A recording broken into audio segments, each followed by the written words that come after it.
Hello my friends, welcome to tonight's Sleep Voyage. My name is Tate Collins, and it's my joy to be the gentle voice guiding you as you drift into rest.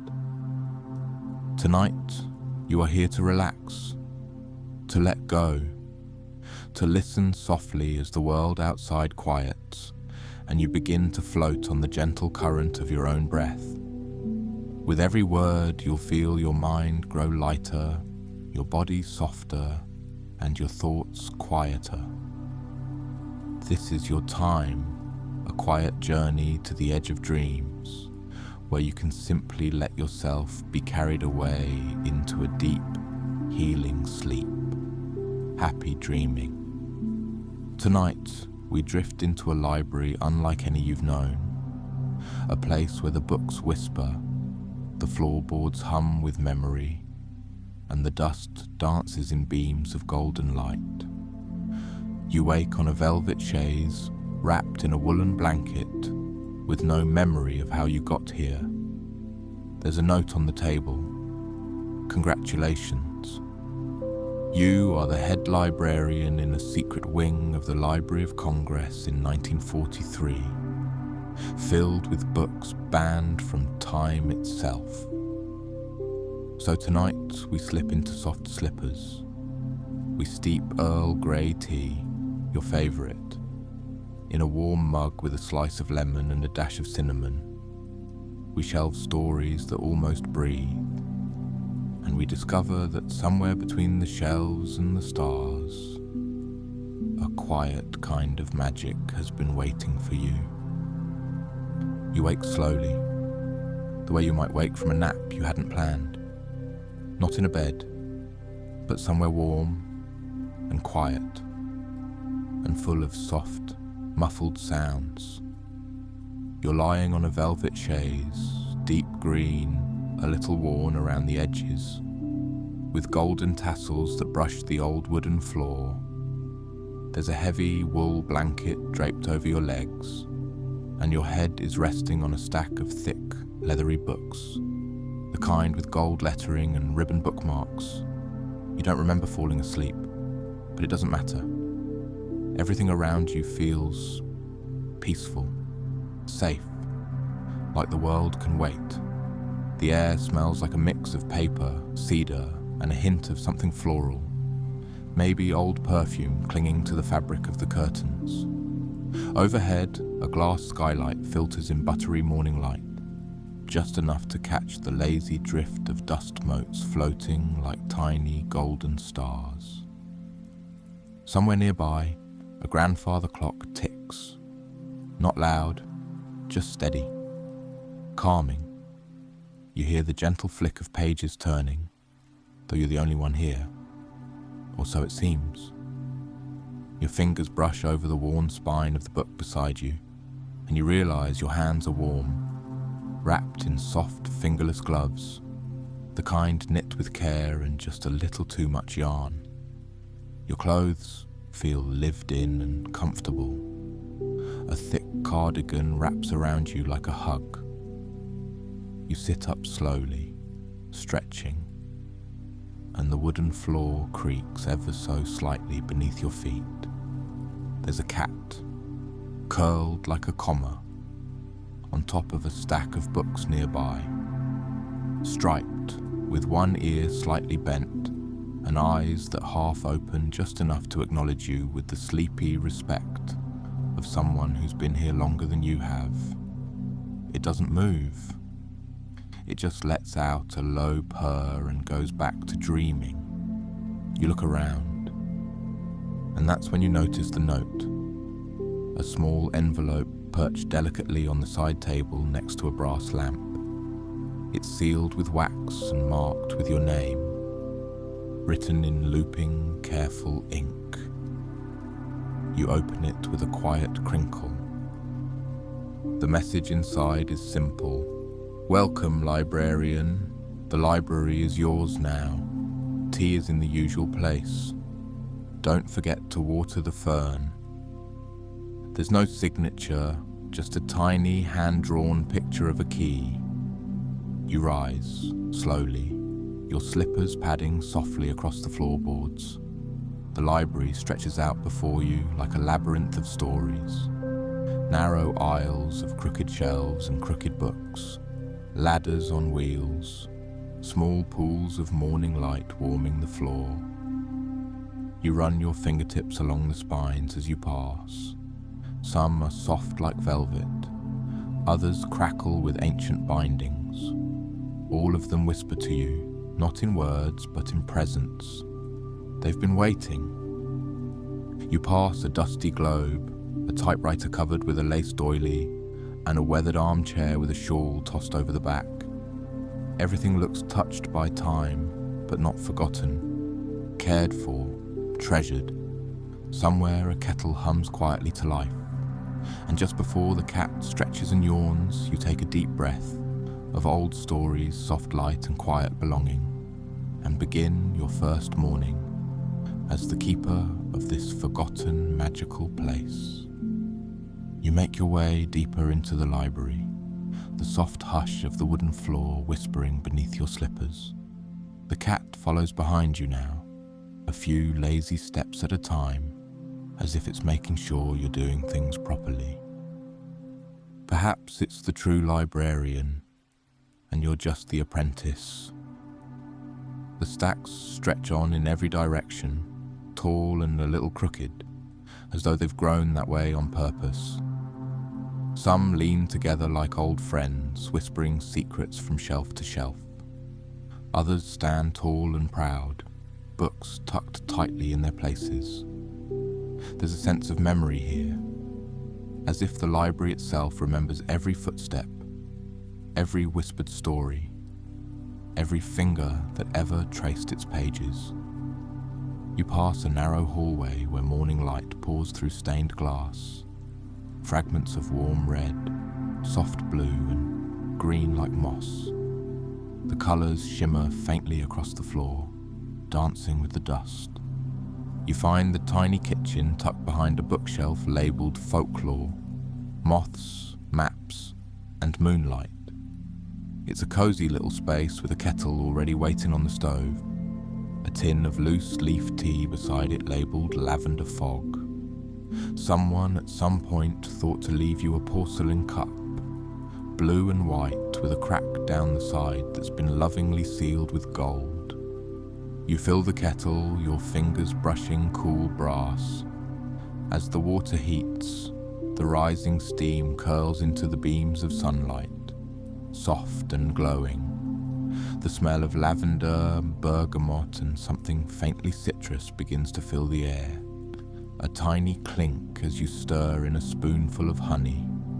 You breathe in the steam, close your eyes. It smells like calm, like a day with nowhere else to be. While the tea steeps, you water the plants that seem to grow in impossible places. Tucked between stacks, climbing the window frames, curling around the ends of shelves like green lace. Each pot is different. Some are chipped ceramic, some old teacups, some growing right out of wooden crates marked with names like Odyssey and Mirrors. One of the ferns seems to wave at you when you pass. You wave back. In the corner sits an ancient logbook, thick, bound in cracked leather, with a feather quill resting across its open page. The ink bottle beside it is half full. You flip through a few entries. April 12th, Finch in the reading room again. Seems fond of the cookbooks. May 5th, a child left a drawing tucked into the moon and her daughter. Frame it for the poetry wall. June 20th, found a book whispering to itself. Put it in the solarium until it calms down.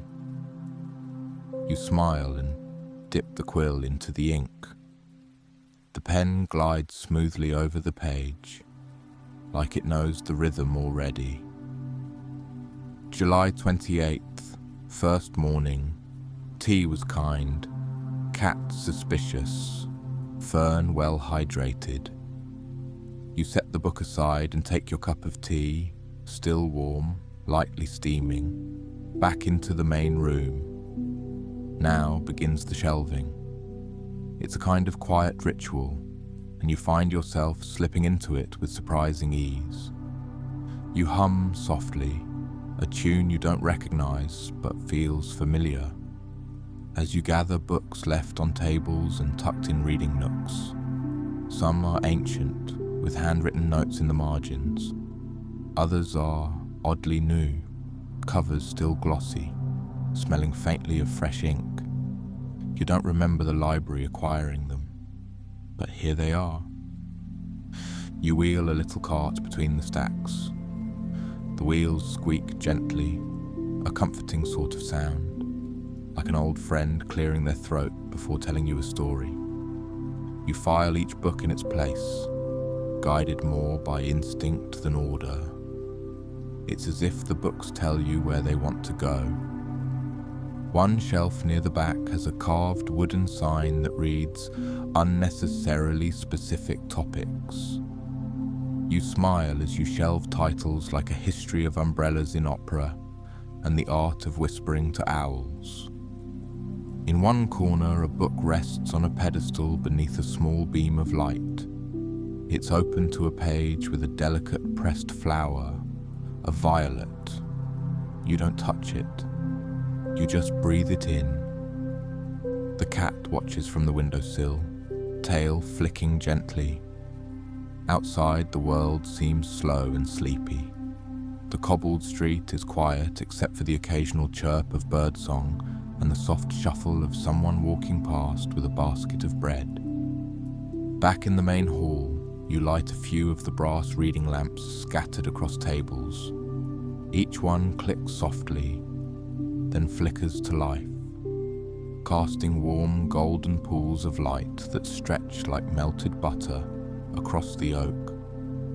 You imagine the lamps purring like cats stretching after a nap.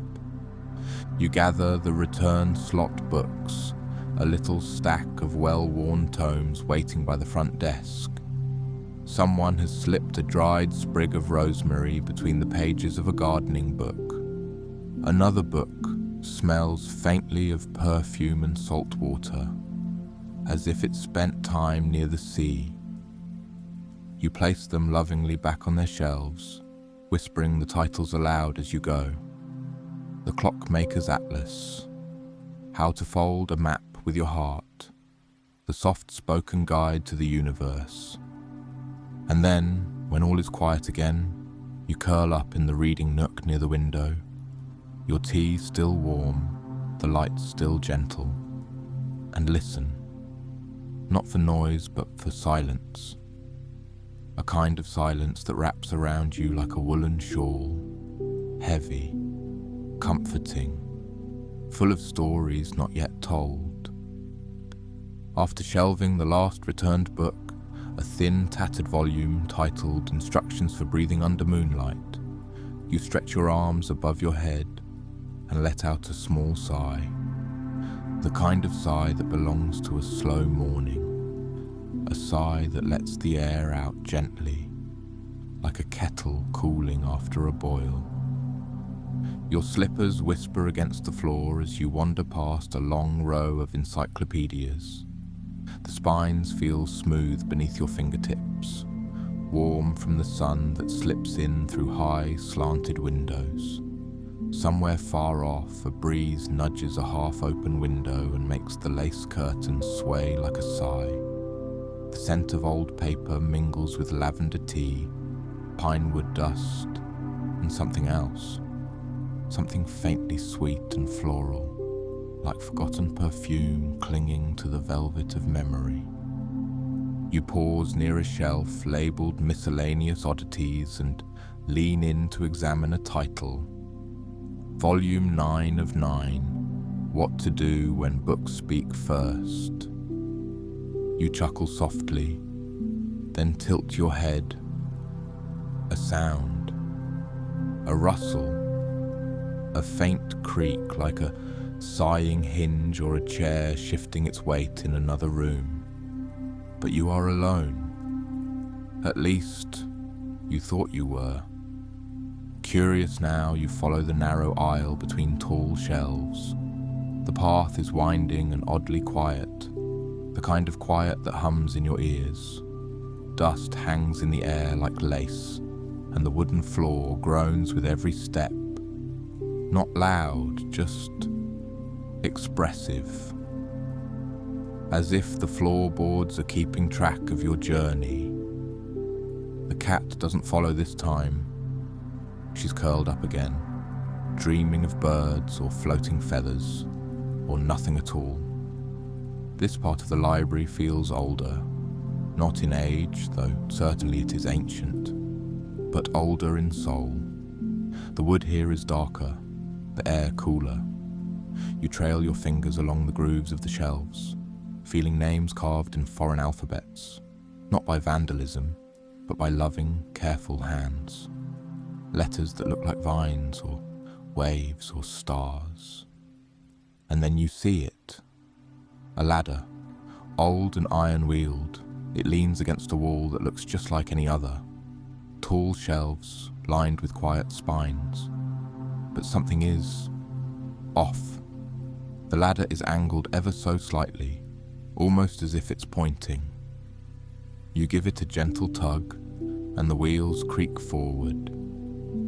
That's when the shelf beside it groans and gives way. Not much, just an inch or two, but enough for a whisper of cool air to trickle out and brush your cheek. It smells like cedar and thyme. You press your palm to the shelf. It swings inward with a sigh. Behind it, a spiral staircase, narrow, wrapped in ironwork that curls like vines.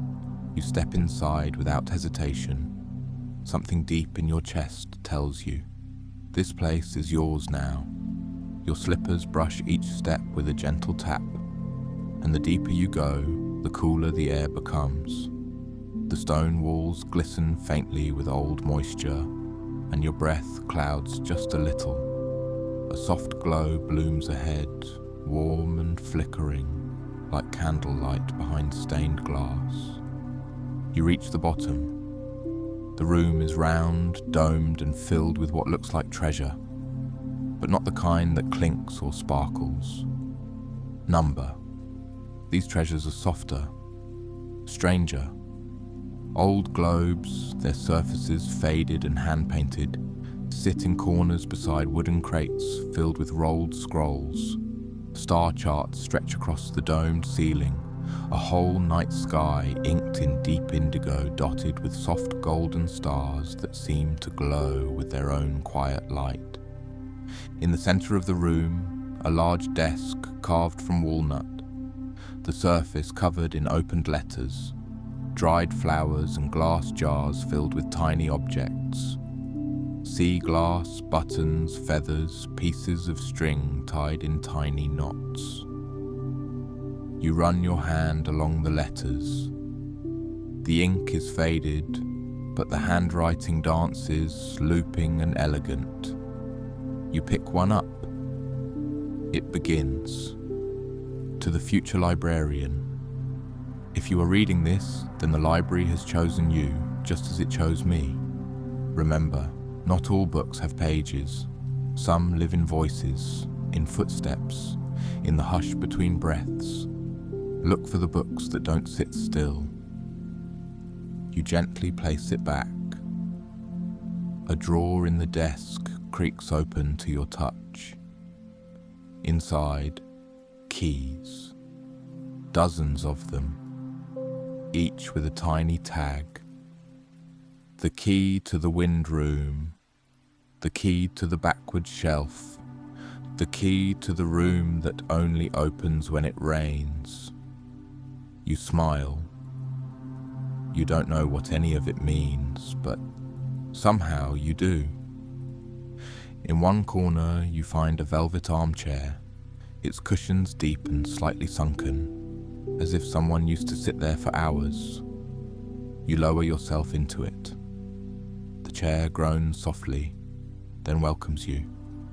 A wool blanket rests on the arm. A notebook lies open in your lap. Its pages are blank. You trace your fingers along the edge of the paper. There's a silence down here, not empty, but full, a waiting kind of quiet, as if the walls are listening, as if the books and the stars and the stairs are all holding their breath. You feel it again, that weightless, drifting warmth, like sleep brushing the back of your neck, like being rocked in a boat or swayed gently in a tree's shadow. You close your eyes, and the library waits with you. When you return from the hidden chamber, everything above feels a little warmer, a little brighter, as if the library knows you now and is happy to see you back. The sun has climbed higher in the sky, its light slanting through the stained glass windows with a gentler golden tone. The air smells like morning pages, that quiet, ink-dusted scent that floats up when old books are opened and new stories begin. You pause to relight a few lamps. Their flames flicker to life with a sleepy pop, casting round pools of amber light onto the oak floor. You fluff a cushion in the reading corner. You smooth a blanket that someone or something has ruffled. You unlock the small front door with a key the colour of pewter and give it a gentle push. It opens with the softest sigh. The day has begun and the world outside seems to know it. The bell above the door doesn't ring. It chimes softly, like a wind through hollow silver. And just a few heartbeats later, your first visitor arrives. A man in his 70s with a coat 2 sizes too large and shoes that sound like they've walked the world twice over. He takes off his cap and presses it politely to his chest.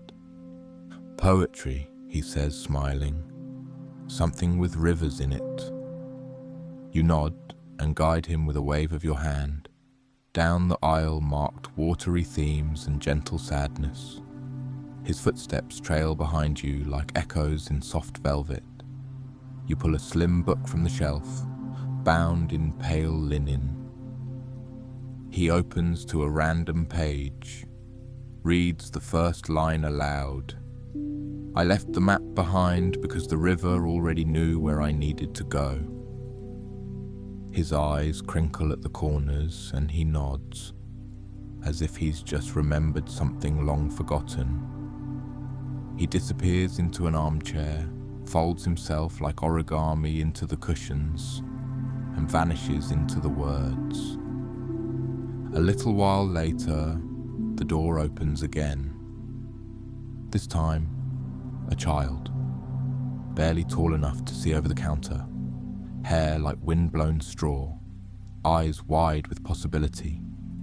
They're clutching a toy dragon with one wing coming undone and a nose smudged with jam. "Where are the really old books?" they ask, breathless. "The ones that smell like secrets." You smile. Yes, you think. This one is a true reader. You take them down a spiral hallway you hadn't noticed yesterday. The walls lined with worn leather, the air tinged with cinnamon. The child runs their fingers along the spines as you walk, whispering titles to themselves like they're casting spells. They find a picture book without a title. Open it.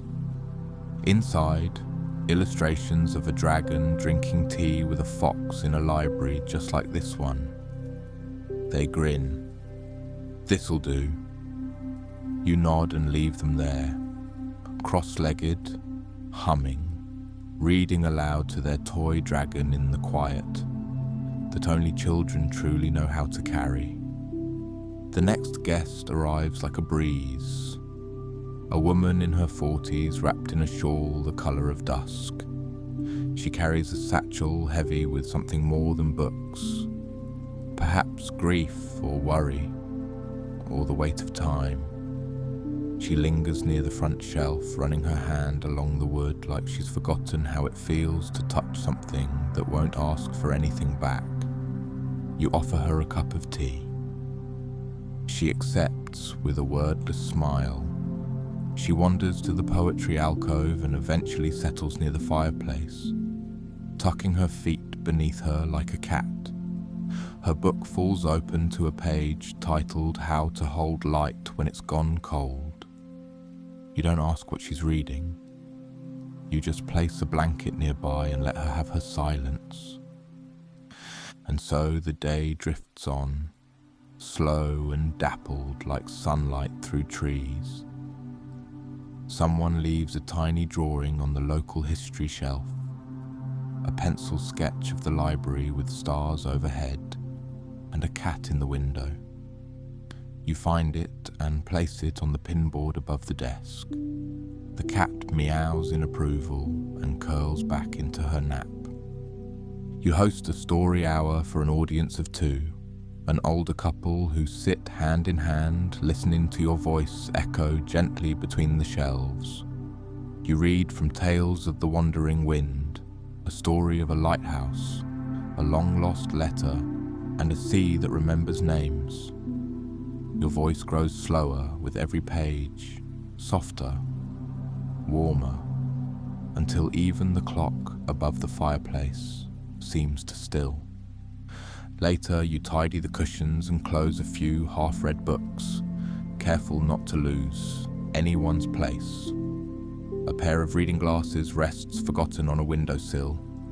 A flower has been tucked into the pages of a book titled Letters Never Sent.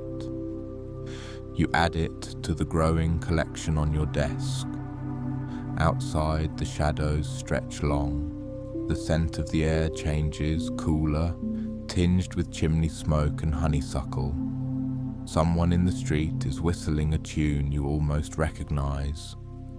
You step outside for just a moment, just to feel the breeze. The world hums low and gentle, as if it's preparing to sleep. Back inside, the bell chimes one last time. The poetry man leaves with a grateful nod.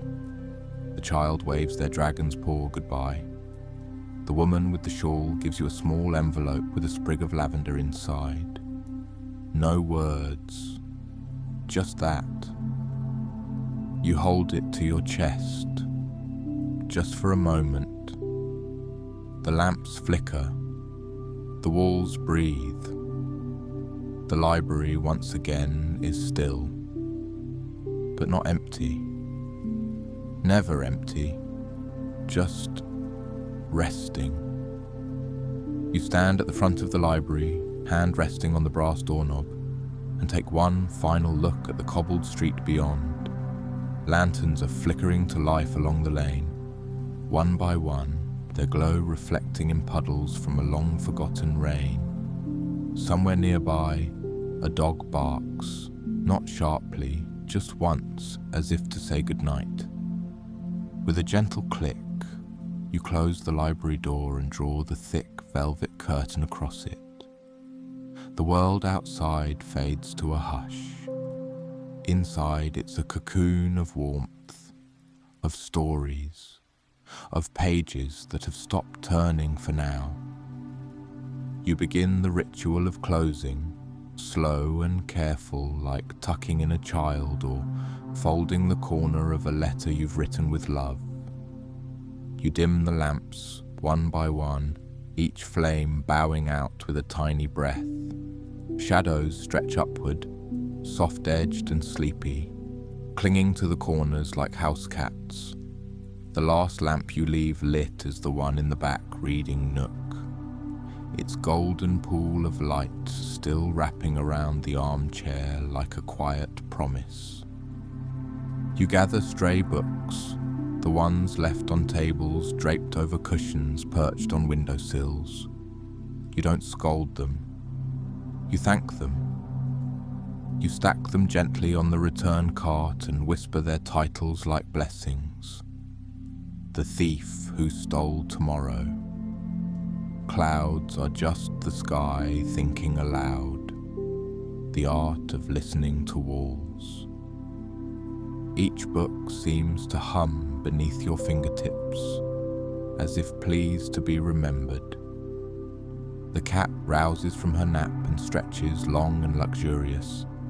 She hops down with a soft thud and follows you on silent paws as you glide from room to room. Her tail sways like a pendulum, her ears twitching at sounds you can't hear. Bookish sounds, paper dreams, the rustle of silence itself. You return a soft pillow to the poetry alcove, straighten a vase of dried lavender on the windowsill, tuck a hand-drawn bookmark deeper into a half-read novel titled Letters to the Sea When the Moon Won't Answer.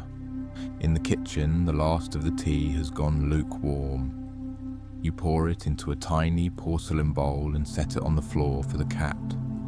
She sniffs once, then laps delicately, as if taking tea at a royal ceremony. You open the logbook and add your final entry of the day. July 28th, evening slow as honey. Visitors gentle, library content. The ink glides over the page like sleep settling behind your eyes. Then, slowly, you make your way to the back room. The sky through the high skylight is now a soft wash of ink, deep indigo, with stars beginning to dot its surface like delicate stitching. The moon hangs low, golden and round, like a coin left behind on a table. The chaise where you first awoke is still there, waiting. The velvet cushions have fluffed themselves. The woolen blanket lies folded neatly across the armrest, and a small, unread book sits beside it. How to Sleep in a Room Full of Stories. You smile. You dim the last lamp.